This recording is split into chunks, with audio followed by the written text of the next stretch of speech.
Let's roll. This is Countercharge, your podcast for ranks, flanks, and kings of war.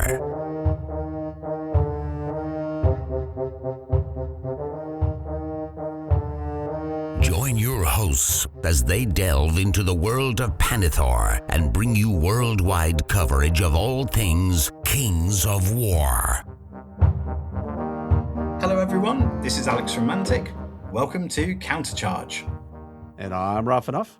And I'm Matt Croger. Welcome to a very special episode where Alex has kindly got on a Sunday night, his time, to grace us with some information about and discussion about the new upcoming Fracture book and what's going on at Mantic in terms of things like the slow grow update and community command orders. And so we're going to have a wander through what's been happening. And, it's Alex's second time, I think, now on Countercharge. So welcome back and thanks for your time, mate. Hi, Matt. Yeah, thanks very much for having me again. A real honour to be on Countercharge for the second time. Really enjoyed doing that first episode a few months ago with Rob and Jeremy. And very nice to have your good self on this time, Matt, and get to meet you for the first time as well. So very happy to be here again. Thanks. Thanks, Alex. Yeah, I was definitely bummed to miss the first one, but with the different time zones, I was like, we can't just hold this back because of the grognard Aussie, not being able to do the time zone. Now, usually we'd start most of our episodes with a little bit of a hobby update, and I think that would be worthwhile doing, given that we're going to talk about the slow grow. But then, what's probably not worthwhile is hearing about what Rob's done. So we'll start with him because it'll probably be very short and sweet. Yeah, we've had so many episodes, I don't even really need to share it. So I will defer the floor to you and your amazing hobby commitment. Well, Robert, yesterday, because today is Monday, my time, I cracked the 2,400 point mark since the start of the slow grow. So I got a bunch of, that's one of the benefits of having characters worth so many points is I finished 4 characters and it got me about 600 or 700 points done. So I'm there and I've only got one more unit of things to do, I think, before I've got something for a tournament in a couple of weekends' time. So I think I'm going to make it, which will be nice.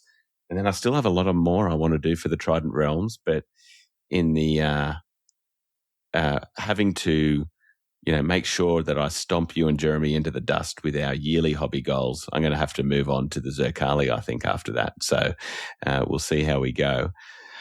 Alex, what I forget what you were picking up for the slow grow, and then have you been working on it? I'm doing Trident Realm as well, Matt. So, yeah, I don't know. I mean, we were going to talk about the slow grow anyway, so I guess we could it will be a nice segue. But my recent hobby update is basically just continuing to work on my Trident Realm for the slow grow.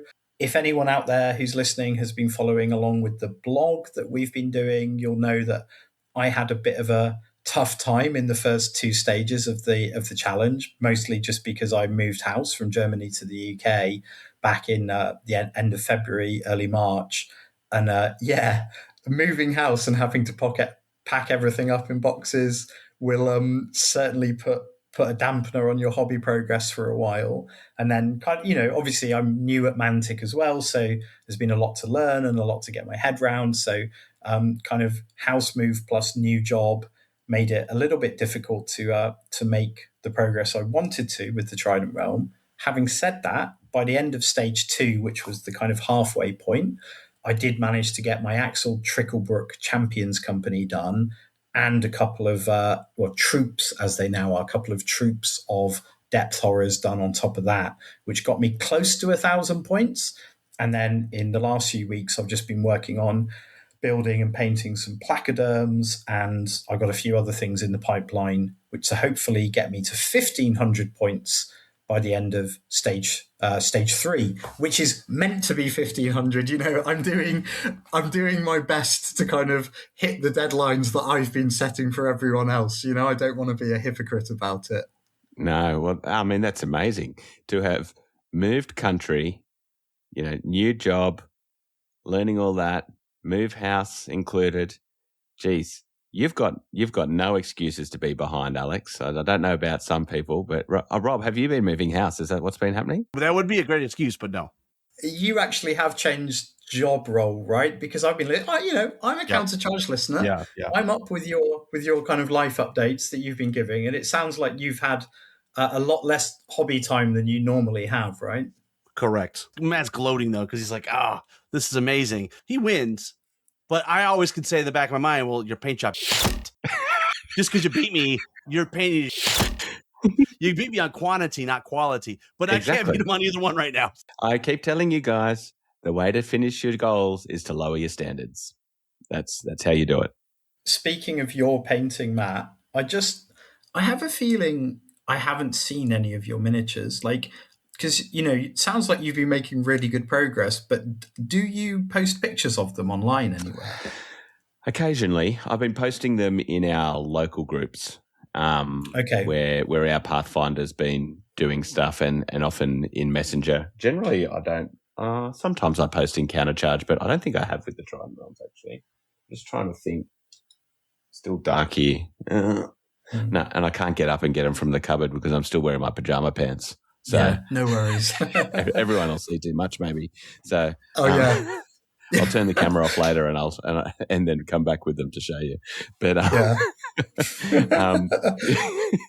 I do generally go a lot more quickly and rough highlighting than either than my two compatriots on the show. So no, I've been loving the Trident Realms models and including the stuff that I can print. Like I printed the worm riders the worms in a single piece and the riders separately. So it makes it a lot easier to just to get things done. I hate assembling. It's the worst part of the hobby for me.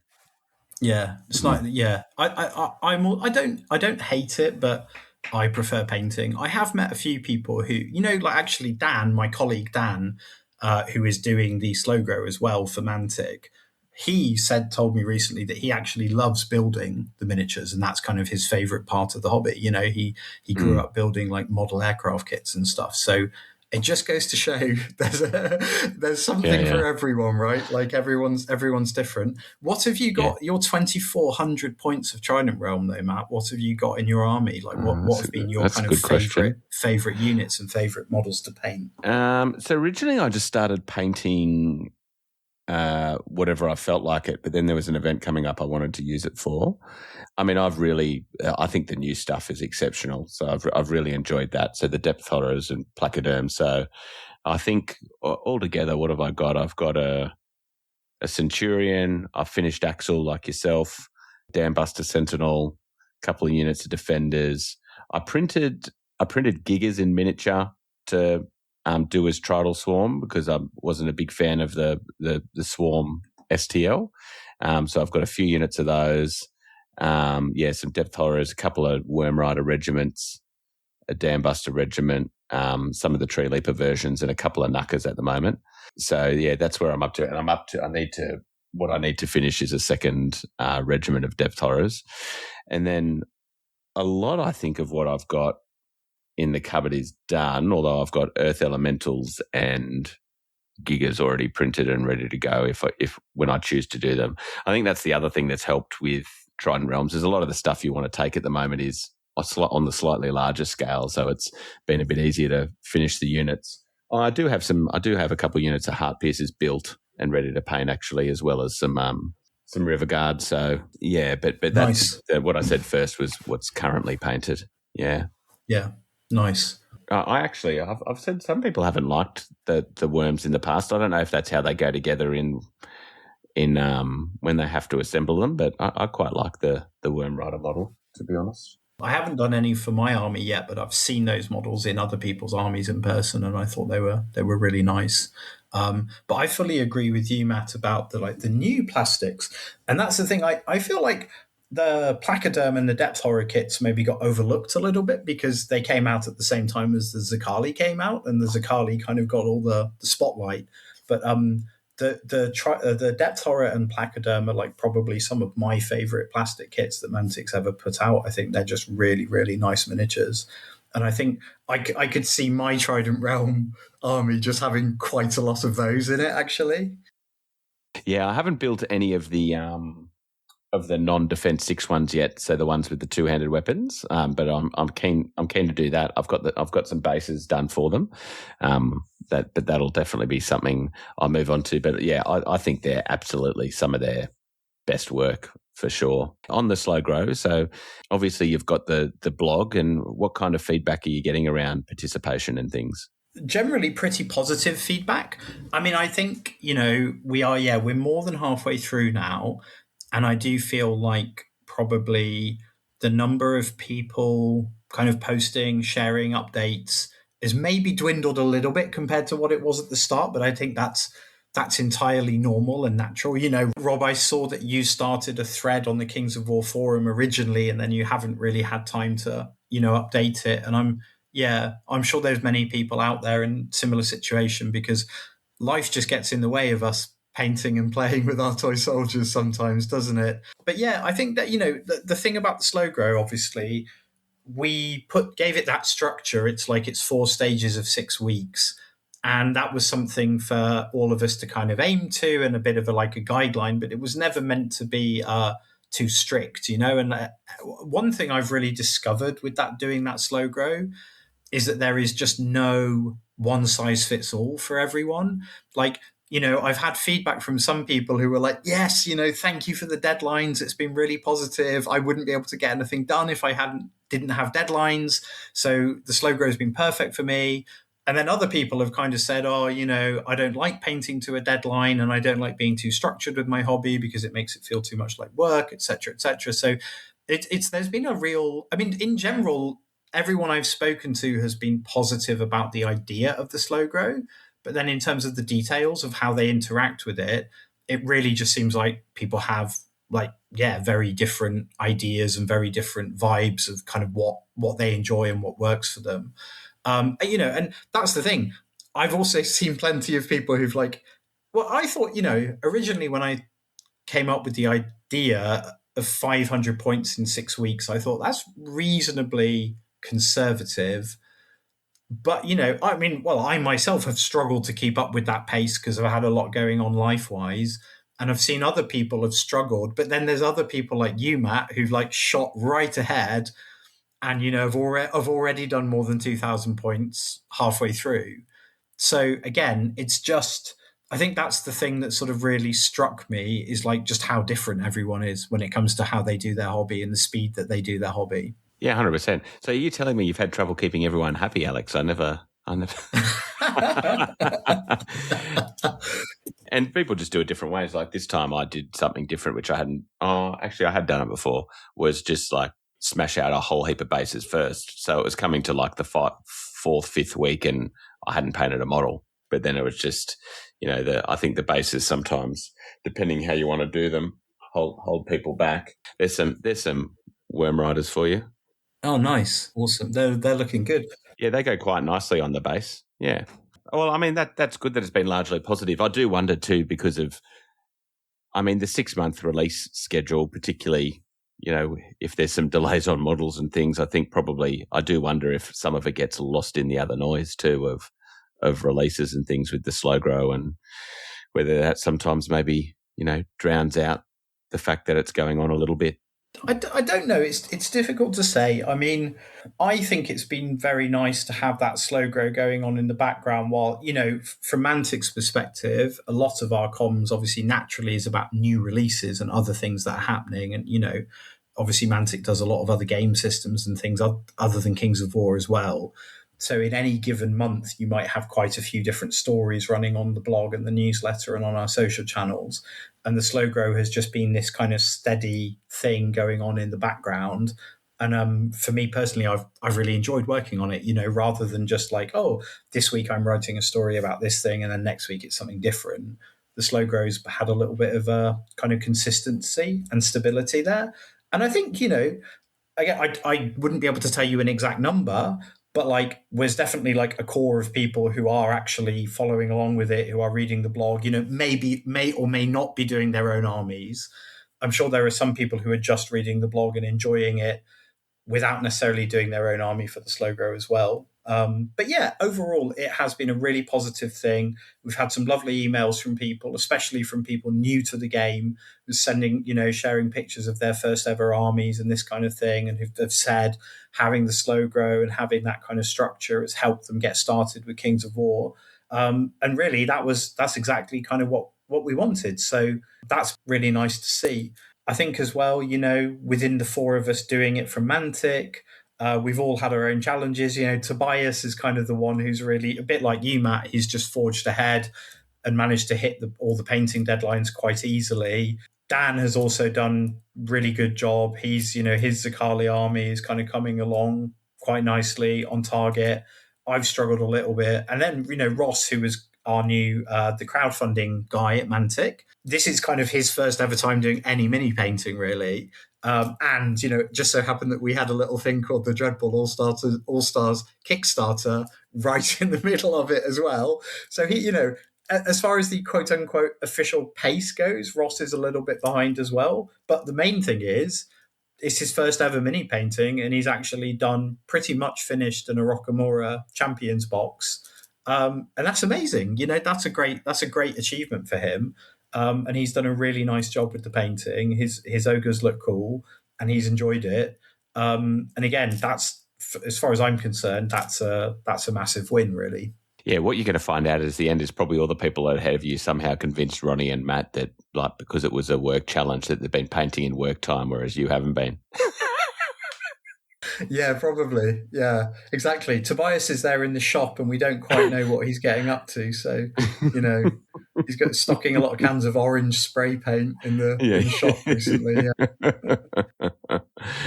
Yeah. No, I think it's always good when the company takes a bit of ownership, and you see them all getting involved and building armies. I think it's a great thing, and I think there's a certain amount of people, that it does certainly motivate. You may not comment on this next bit, but don't believe the peanuts you see in Fanatics about the game is dead or whatever, because I certainly know of plenty of cases around the world where 4th edition has brought people back to the game.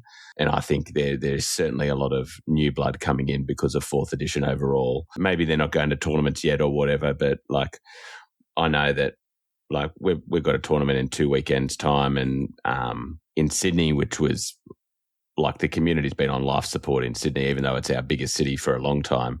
And there's the last one they ran, there was 10 new names, so, and I have, when you read between the loud mouths on the internet, I think that is actually not uncommon. Yeah, I think something's going right, which is good. And I expect, as we see, more of these releases, and from people in the know, which is not myself, in terms of the more fleshed out army rules that are coming. I know that there's a lot of excitement about what we're going to see in Fracture. So, and what that means for the direction of the future armies as well. I think now that we see two books laid out, I think we will be getting to see that, there's going to be plenty of excitement in 4th. Yeah, so it's great to hear about how the slow grows have been going around the world, and particularly, also how the Mantic employees' armies have been coming along. Generally, it's nice to build to something with a bit of purpose, and I've heard that with the winds of summer, there might be a little bit of a campaign coming. Alex, is that the case? That's correct, Matt. We are going to be running a participation campaign again this summer. I'm not sure when the last one was. I think it was a few years ago, maybe. But yeah, we're going to have a big summer campaign for Kings of War. It'll be the kind of thing where, you play your games, you declare which side you're fighting for, you submit your results, and then at the end, we'll see which side has won, and that will actually influence the ongoing narrative of Panathor that we're covering in the expansion books. Potentially even changes the map this time as well. So exciting stuff. I won't reveal too much about it today because, at the moment we're still very much just in kind of Fracture release mode. So more about the summer campaign will be coming down the pipeline, but I can tell you it will be happening in August. Because again, it was kind of always the plan, really, that through end of Jan through July would be the slow grow. give everyone a chance to build a new army for 4th edition, give new players a chance to come on board and build their own armies. And then by the summer, people would have armies ready to fight in the summer campaign and have your say in the fate of Panethor. So yeah, that's something that's happening. We're excited about it. And I would also say, just kind of watch this space for more information about it in the coming months. With that, why don't we take a very brief break and we'll come back and we'll discuss the other thing you guys have been talking about, which is community command orders. This is Bryce Clark, Internet Hero, and you're listening to Countercharge Podcast. And welcome back. I'd love to know, firstly, Alex, whether you think it was a mistake telling the community a few weeks ago that you're going to ask for community command orders. Because since then, all I've seen is, where do we send command orders? Where do we send? And like people drumming up a lot of stuff about it. And that, I'm aware that it was very clear in the first blog that how you do it will be coming. So I think you got quite a few people maybe not reading past the first line. That never happens on this show, does it, Rob? Let's talk about the plan for the getting feedback on command orders and how you're going about it. Yeah, absolutely, Matt. And I wouldn't say it was a mistake. It was actually just really nice to see the enthusiasm, to see people keen to I want to submit it. When do I submit it? Truth is just obviously the idea had been in the works and we had discussed it and we kind of decided, we should announce it. We should let people know it's coming. But the actual back end of how we would collect it and everything, the details just weren't quite ready yet at that point. I will be making a blog post about it this week, probably as you're listening to this episode. It should be hitting round about the same day that this episode goes live, or maybe a few days after, but sometime in the week of 25th. We'll be releasing a blog post about it. It will have a little bit more information. I can certainly run through just a few of the basic points now. So yeah, the command orders the idea is anyone will be able to just send their ideas for command orders. It doesn't necessarily have to be just for one army, and you can submit multiple command orders if you like. Having said that, we'd really encourage people to submit their best ideas, I think, because the idea is, they will be looked at, and the best ones will be kind of the most promising ones, let's say, will be selected and then play tested. And if they pass muster, they'll actually be added to the game in the future. So, we obviously, there's no guarantee that every single army is going to get one of these community ones, because we don't know who's going to submit what. Obviously, maybe no one submits any for Abyssal Dwarves, for example, or whatever, or maybe, Ogres, there's get 1,000 submissions. We don't quite know what we're going to get yet, but certainly the goal is that if any of the community suggestions are good enough and sort of make it through playtesting and are considered to be kind of balanced enough, that we'll add them to the game, which I think would be a really, really fun thing. And, for people out there to be yeah, I actually contributed that to the game. And, I know if it was me, I'd feel like that was pretty cool that people around the world are playing using my command order. So, yeah, but as I was saying, I think rather than submitting 5 kind of, let's say so-so ideas, I would recommend to people submit your one best idea and it'll have more chance of kind of making it through, and potentially, even if you have time, maybe actually play test your ideas with your friends first. And another thing we'd encourage is for people to group together, get together with your friends, or even on Facebook, for example, there are Facebook groups for each different army. There's an Kings of War Orcs Facebook group. There's a Kings of War Forces of Nature Facebook group, for example. Maybe even discuss in those kinds of places and, collectively put forward a few ideas. Because I think, the better and more refined they are, the more chance they'll have of being forwarded onto playtesting and then making it in. Timeline wise, I do want to give everyone a heads up that there'll be, once we open submissions on the blog, there'll be basically in the blog, there'll be a link you can click and it will kind of be like a Google form. I think we'll do it. We did a community Q&A with Ronnie and Matt and Alessio and Kyle back in January or February, I think it was. And we'll probably it will be the same method of how people submitted their questions for that. There'll be a link you can click and a form to fill in.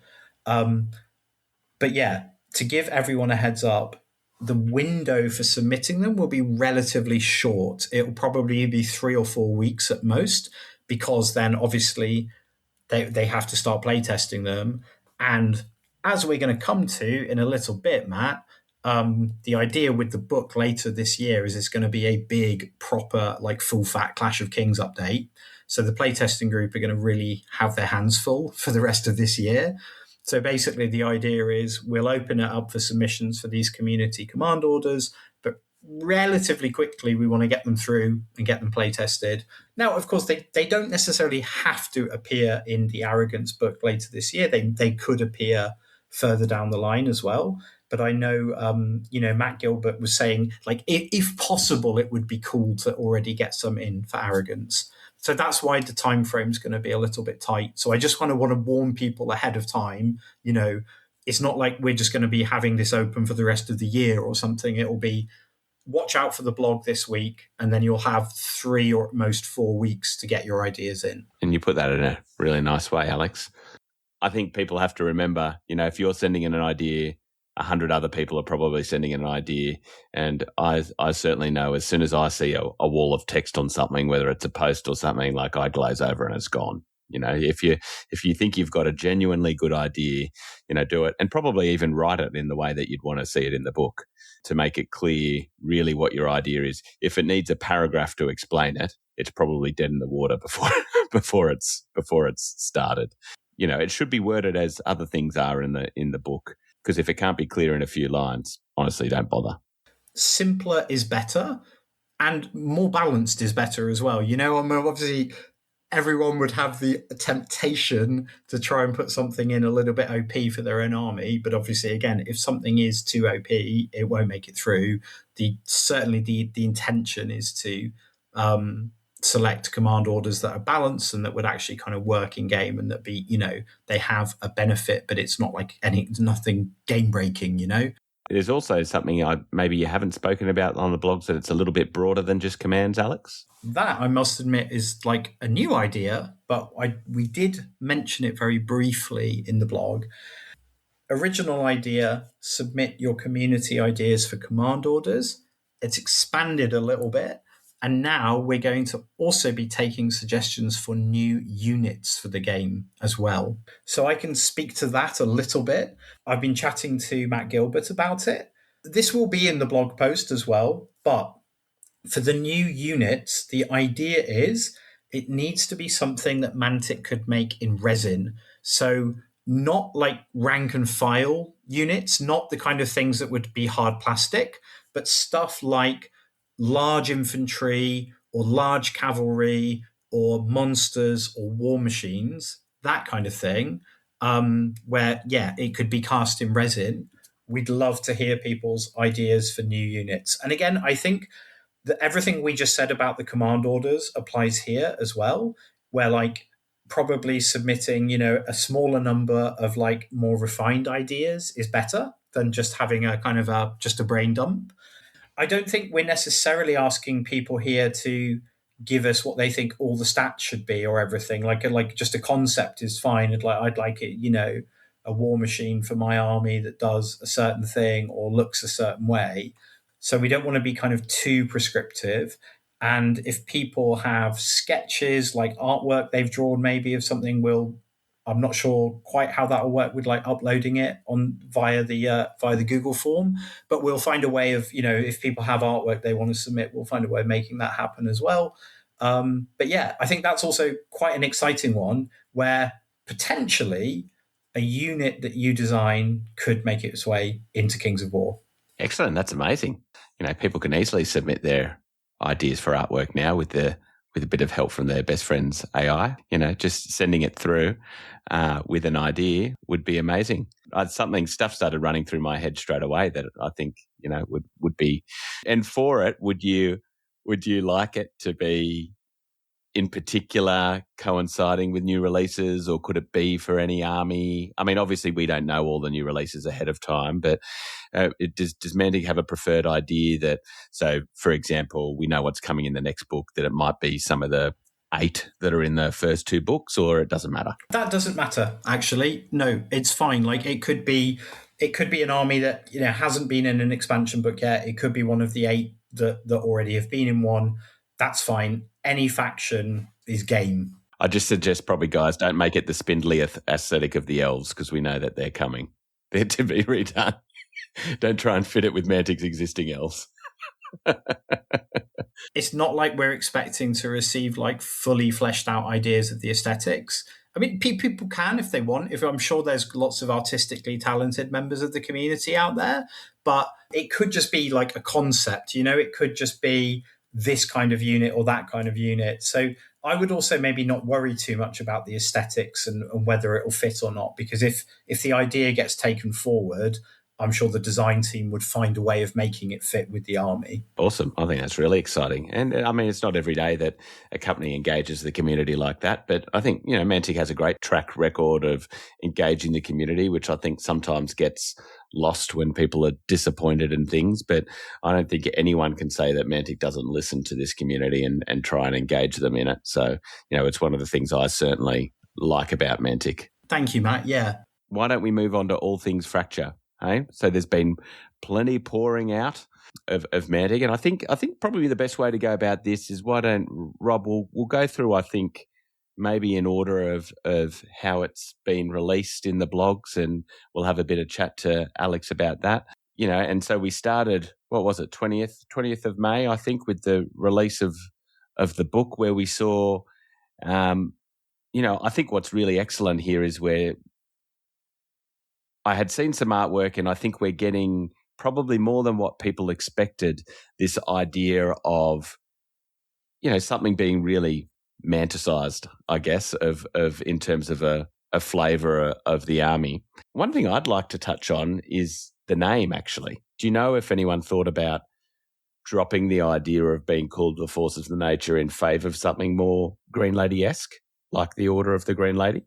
I don't know, Matt, actually. I mean, again, to be fair, I'm just the comms guy, and I haven't been privy to any of the actual design or development process, really.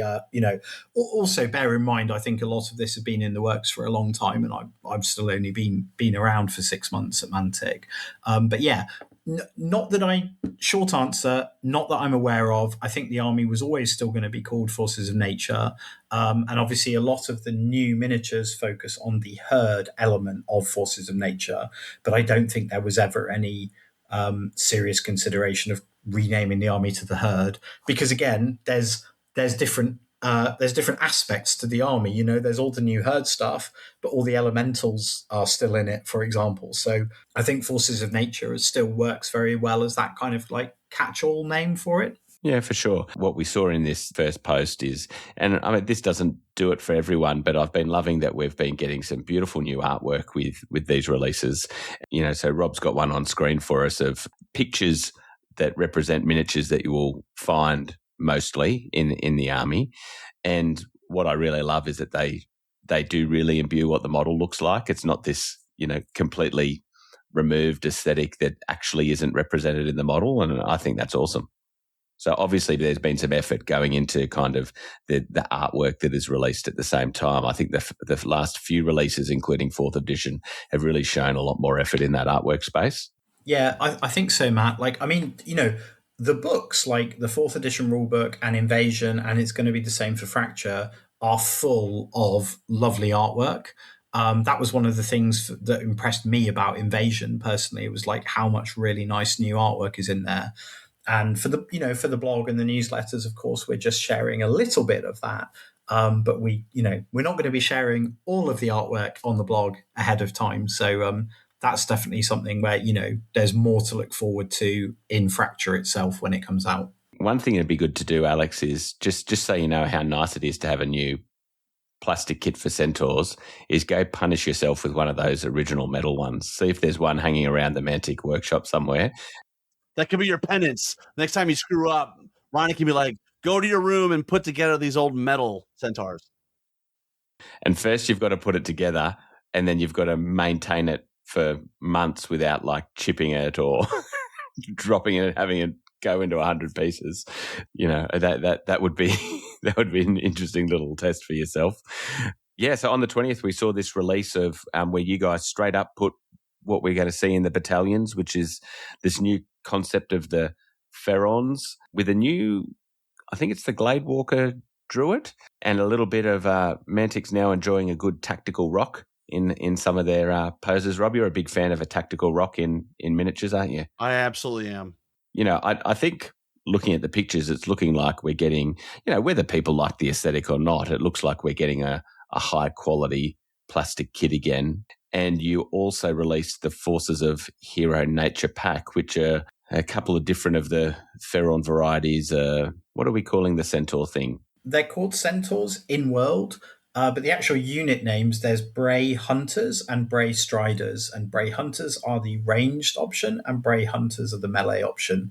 And yeah, that is one nice thing I think about Forces of Nature with the two plastic kits. You've got the infantry and the cavalry, but the infantry makes three different units. You've got the Pharaons either with kind of melee weapons or with spears or with slings because as a ranged option, and the centaurs have melee and ranged options as well. So with those two kits, you're actually covering kind of 5 different units in the army list, which is pretty nice. I think will be good for giving players flexibility in how they want to build their Forces of Nature army from those kits.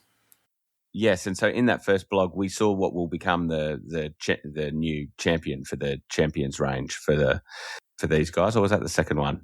So this week we did 3. There was the first one was like Matt talking about it was a rules preview, basically rules and army list preview. The second one was the one with the concept art and like the design notes, and then we revealed that's the new champion miniature. And then the third one was on Friday, which was the big. This is all the reveals and all the pre-orders. That's the one Rob has up now. Yeah. Yes. Okay. And so now we're basically, I think, at a point where we've seen most of the miniatures for release, and I think there's been some alluding to perhaps some resin things coming. In terms of the actual kind of miniature releases, we have now revealed everything. So, everything for the Fracture wave of releases. So that was the new Ogre Sergeant, and it was Tane the Usurper for the Forces of the Abyss. And then you had the handful of new Basilian miniatures from a few weeks ago, including the Dragon. And then now what we unveiled for the Forces of Nature, that is all the new miniatures for now. One thing as well that I just wanted to kind of clear up maybe for people is because the Forces of Nature miniatures are releasing across June and July. So some of the kits are kind of like on sale end of June and some of them are on sale end of July.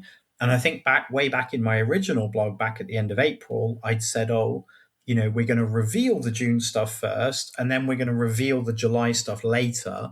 But in the end, we thought, it doesn't really make sense. We didn't want to keep people waiting to see all of it. We thought it made more sense just to reveal all of it this week, especially because we were thinking people might want to just place, if you're going to buy yourself a new Forces of Nature army, you might just want to place like one big order.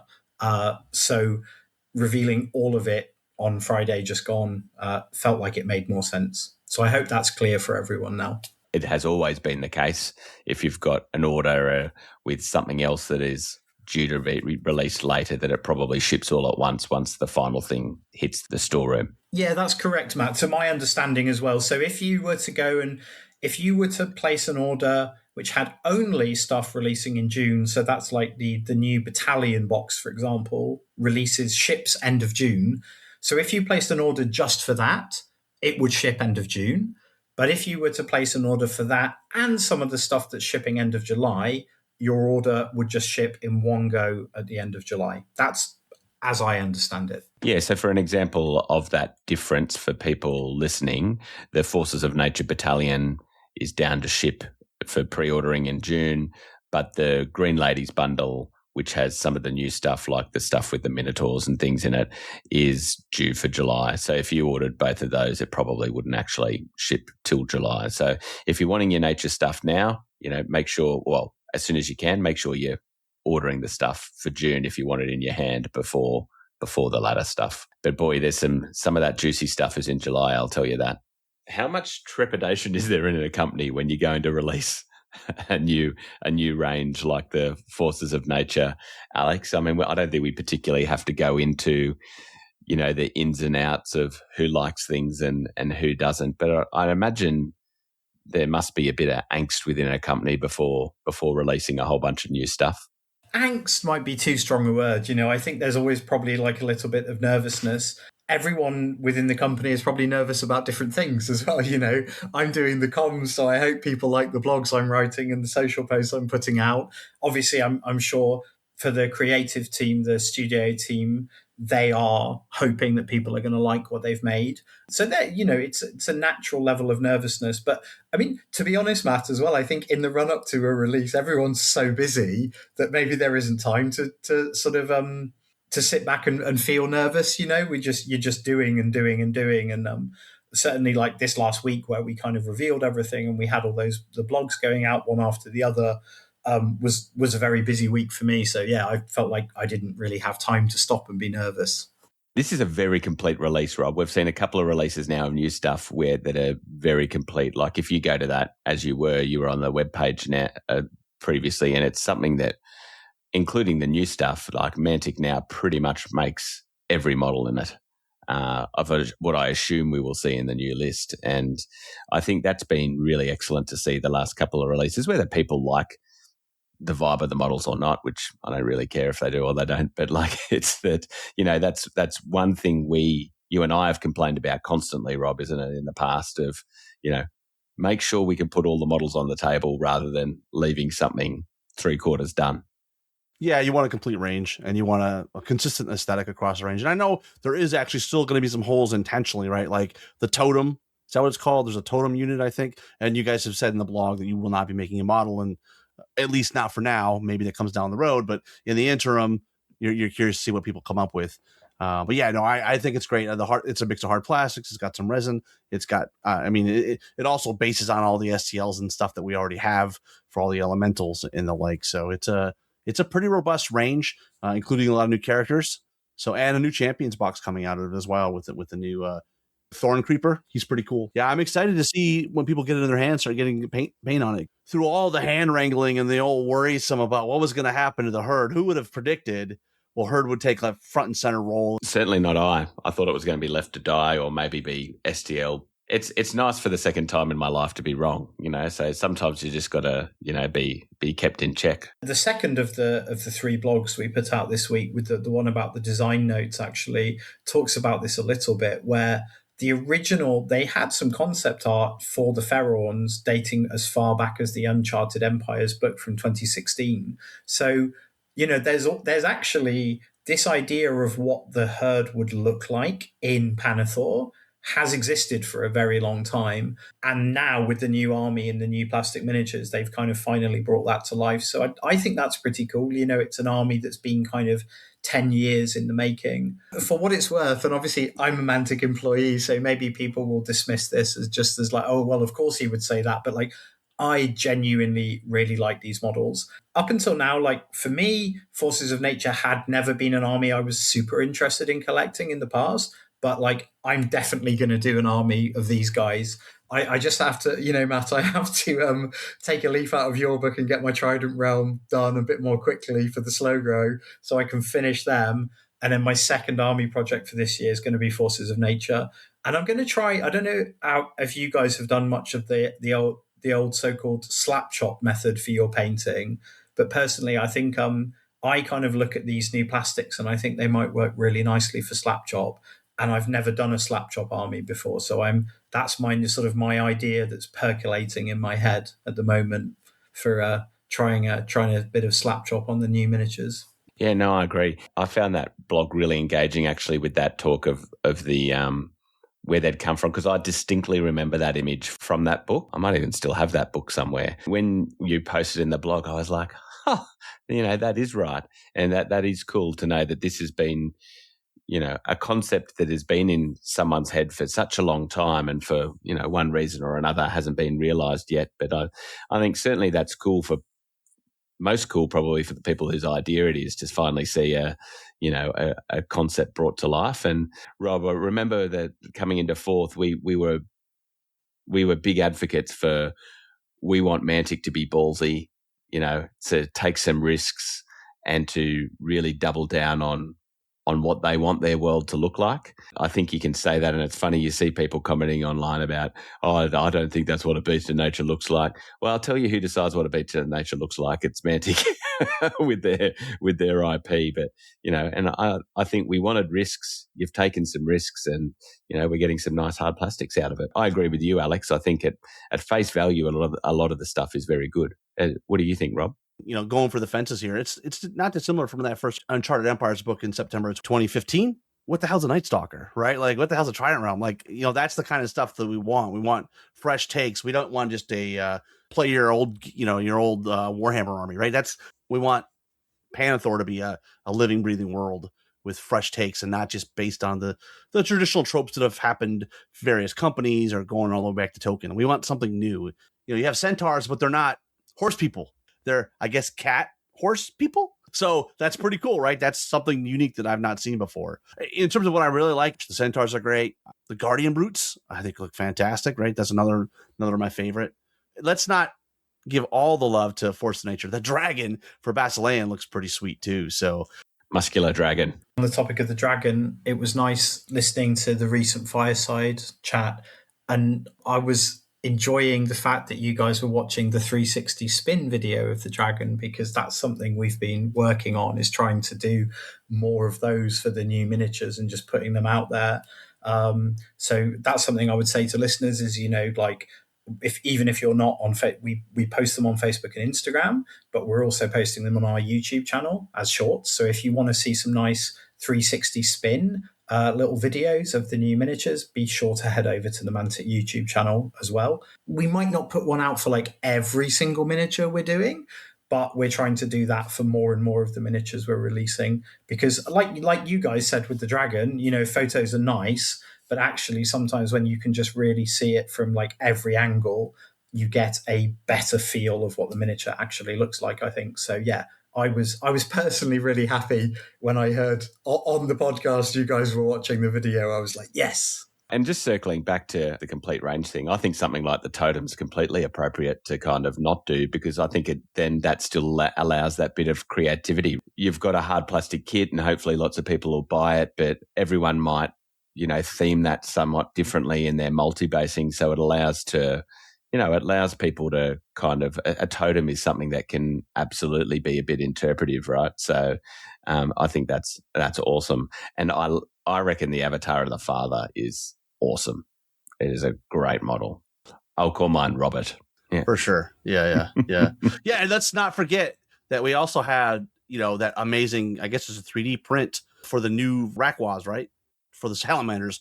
I think that's a good little thing to point out, is that we're still getting models for previous armies that came out in the Invasion book. So that's a cool thing. Yeah, I think that's been a great evolution, is seeing individual models dropped and for individual purchase on the vault and things like that. And, that's you use that to flesh out the remaining or almost all the remaining characters for things like Zerkali. So I'm assuming that's something we'll continue to see a bit more of, Alex. Yeah, I think so. I think that's the plan, Matt. And yeah, exactly. There was some of the named heroes for Zerkali were released digitally via the Vault. And I think actually, speaking of complete ranges, those heroes were the last things that didn't have a model in the Zerkali list. So I think once with those being out, Zerkali have a model for everything. And of course, Rakwas. And, I have to give a shout out to Clive here as well, because the whole thing of sending the Rakwas model to some of the really good painters within the community and having them paint it. And then we did blog and social posts about that and shared the four different paint jobs. That was Clive's idea. And I think it was a really nice one. That's the kind of thing we want to do more of as well, And I'm encouraging people to check out the Vault and the library too, because there's stuff just in there that you don't quite realize sometimes. So for example, I pulled out and printed this, something I'm using as a Naiad Centurion. Elias Stalker is the name, which is not in the standard Kings of War range. So there's some characters that maybe have been in, Dungeon Saga, things like that. Always aware that they're in there that can be really useful and have a fair bit of character in them. Often because in the Vault each month is often a little bit of a a hodgepodge of various game systems. I think sometimes some of this stuff can be a little bit missed, but there's some interesting stuff just hiding in there. Just a good reminder, though, the vault has a lot of stuff in there you didn't know was in there. From time to time, I'll just poke my head in there and go, oh, this could be scaled up, this could be scaled down, this could be mirrored, this could be, adjusted. It adds a whole new level to the hobby. You're an ogre man, Rob. Are you looking forward to what you're going to see in ogres? What Matt Gilbert has already shared on the blog about ogres make me excited to play them, right? There's some new spells, some new commands that he's touched on. He's talked about the paymasters, which, you can get +2 nerf for a turn. Yes, please. That's pretty cool. Felt like there's also a way to maybe counteract some of the unit strength issues that ogres has, right? There's that mitigation as well. So what I appreciate, not just about ogres, but every book or every army that's in this book, it feels like they've really tried to address issues they have. As Alex alluded to, every book's going to have some stuff for some other people. And so, yeah, there'll be some tweaks for different armies, I thought having the Lycanus and the Undead list unlock one unit of werewolves to become core choice in that battalion was cool. And not 2 or 3. They have a lot of attacks. They hit like a ton of bricks. But, one, I think is a nice little touch. I haven't seen what's in store for the refreshed armies, but what I have seen is that Mantic are doing a lot more changes for a whole bunch of armies, some of which have been leaked, which to me really shows that they've been listening around the fact that people are a little bit underwhelmed with some of the flavor or their options that were baked into 4th edition. And I think understandably why that was so, in order for balance and to be on this release schedule, but that now we're on what will be kind of the standard release schedule of a mid-year book that has a refresh, but it's not only going to contain that, but then we're going to see something that's even bigger at the end of each year in a Clash of Kings style book. Yeah, Matt, exactly. And just to speak to that topic for a little bit, I think, like you said, in Sydney, you've seen an uptick in the community. I think there's been plenty of positivity for Kings of War 4th edition,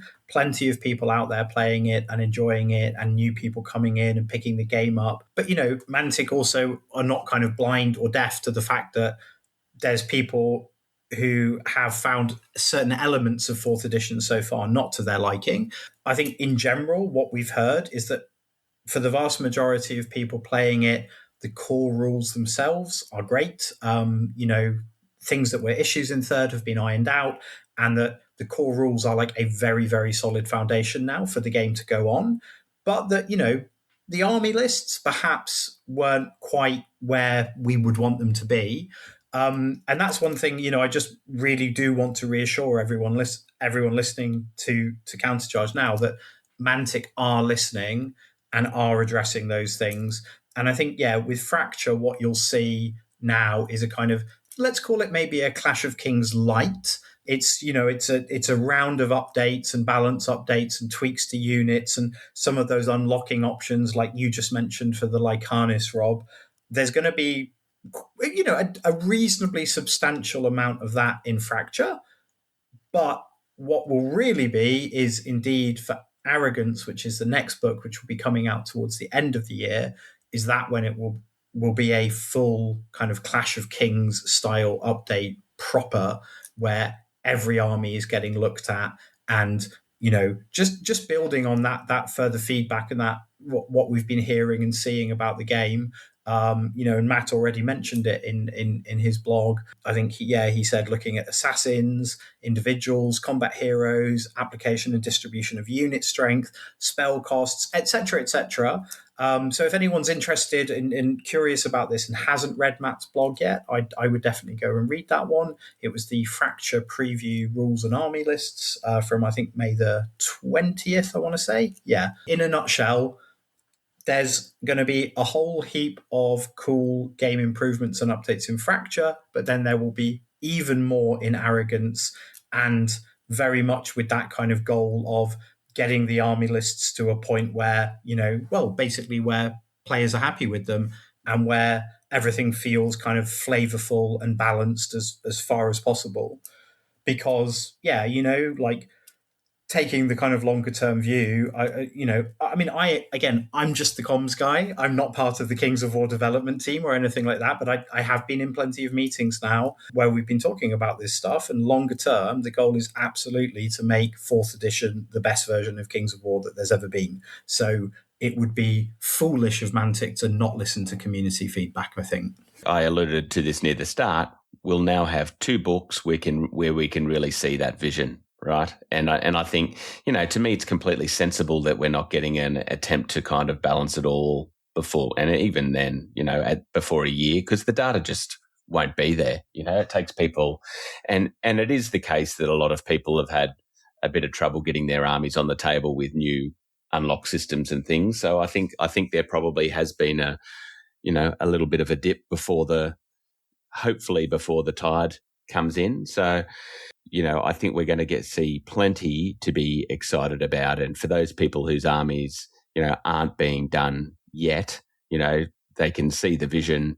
They can hope that they get a little bit of a touch up across this book and more so the next book, so that they know, you're not going to have to wait till book 6 for your army to be competitive. It is coming, but rightfully so. It takes time. That is one of the refrains, like, oh, in Warhammer, I had to wait 7 years to get my book, right? What Fracture is showing us is that there are going to be updates to other armies and not just the 4 main armies in that book. Take heart. Your feelings about a unit that maybe you're underwhelmed by it, other people share. That's been communicated to Mantic. They'll listen and they will make adjustments. And so I'm excited about the future. And on that note, we've kind of talked about Fracture. You got more information coming. Kind of what's the plan to release and hype us up for this Fracture book coming out at the end of June? So as we record this, we're coming towards the end of May. So we still got a little over a month until the book and the first wave of miniatures releases.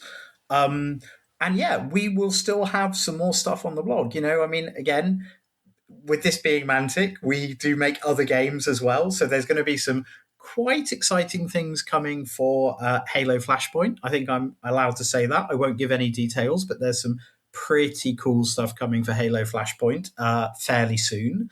And, when we're talking about Halo, Kings might take a little bit of a back seat, and we kind of, we look at it and see how the calendar looks in that sense. But for sure, there's going to be some more preview articles, a little bit more, we'll see, maybe we leak a few more of the rules and the updates before launch. Certainly would like to kind of I don't think we want to just publish the full new army lists, before the book releases. We want to actually give people the chance to get the book and get their hands on it. I think we definitely want to give people a little bit more of a sense of how those armies are going to play, what the new army lists look like ahead of launch. So I would say watch this space, stay tuned for that.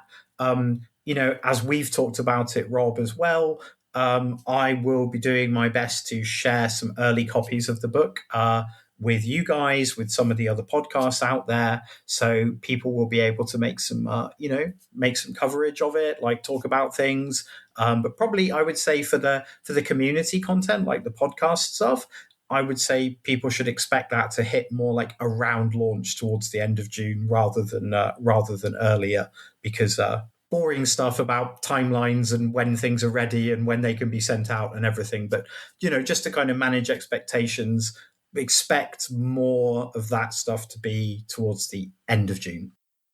Podcasters, Z-grade celebrities, point of view, I think I've really enjoyed Mantic taking ownership of like how the information's put out, particularly in terms of the blogs and what they want to say and when. And I think it's created a much more consistent hype around it, rather than, relying on third parties like us with opinions and things like that. And then we get to provide our opinions after the fact or on the day of the fact, maybe in the case of the actual book release. So I think it's excellent. I think Alex, from my point of view anyway, is that, certainly your quality has been shown in the last couple of releases of how things are communicated from a Mantic point of view, because I think they're the best, I think Mantic's communicating better around its releases than it's ever done.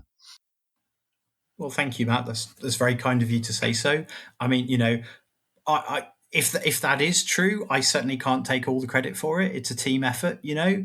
But yeah, really happy to hear that. And I mean, ultimately, I think certainly with Fracture, we just kind of wanted to have like a fairly steady kind of lead up. It's like we don't want to just dump everything in one go, but we also, you know, want to show enough to get people excited and to give people like a feel of what's going to be in the book. So just trying to balance that really. And of course with the miniatures as well, you know, like that was nice just to be able to actually show all of the forces of nature stuff this past Friday in one go, and not keep everyone waiting. So yeah, if it's you know, if it's hitting the mark at the moment, I'm really happy to hear that, Matt, and thank you for saying that. Right. So, I mean, we've been talking all things about the release, and you know, it's been really nice to be able to go over that with you, Alex. Just to confirm, because you know we've got those different timelines of the June and July with the miniatures, but what we're hoping to see is that the book will ship pretty much at the end of June with that first wave of releases. I think I've got that timeline right. That's correct, Matt. Yeah, absolutely. So, and again, I think if people want to double check this, they can head over to the Mantic blog. And actually, that's a point I'd make in general, because I know people get their news from different sort of sources, and some people are on Facebook and some people aren't, etc., etc. But in general, we're trying to do it so that the blog is the kind of most official source of truth, if you see what I mean. And that's where we would put out all of our official news. And certainly when I'm kind of writing those blog posts, I try to make sure that all the information you need is in there. So yeah, if you need to check something, I would say always refer back to the blog as the main source. But yeah, to answer your question, Fracture, the book itself, is set to ship end of June, along with the first wave of the Forces of Nature miniatures, and then the second wave of the Forces of Nature miniatures will ship end of July.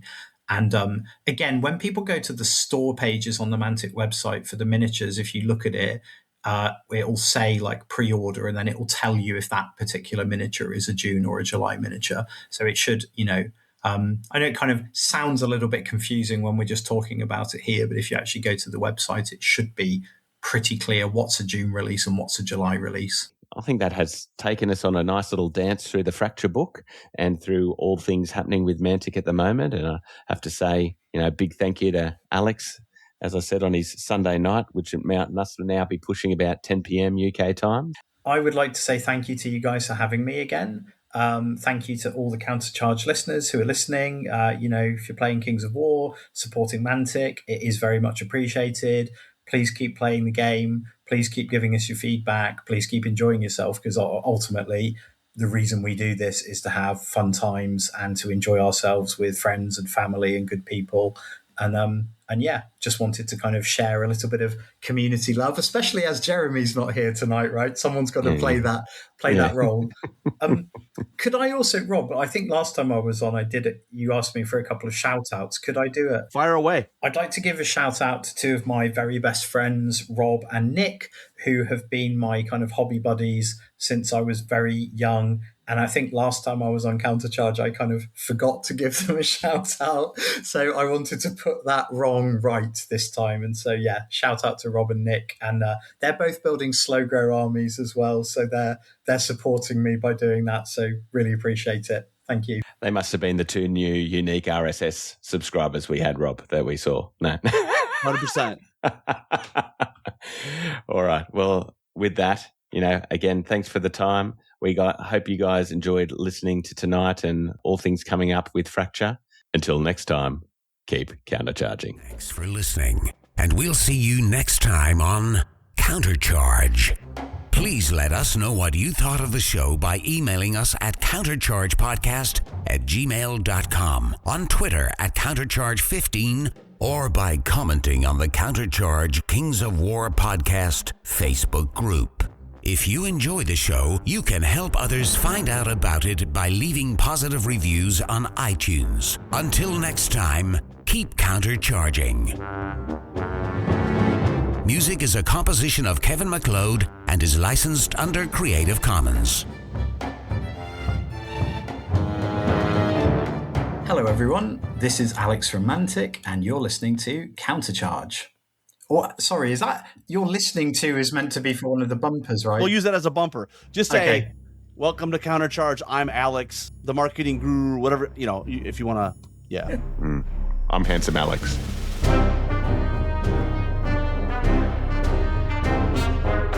Hope you guys enjoyed listening to tonight and all things coming up with Fracture. And until next time, Way to keep f it up, Matt. counter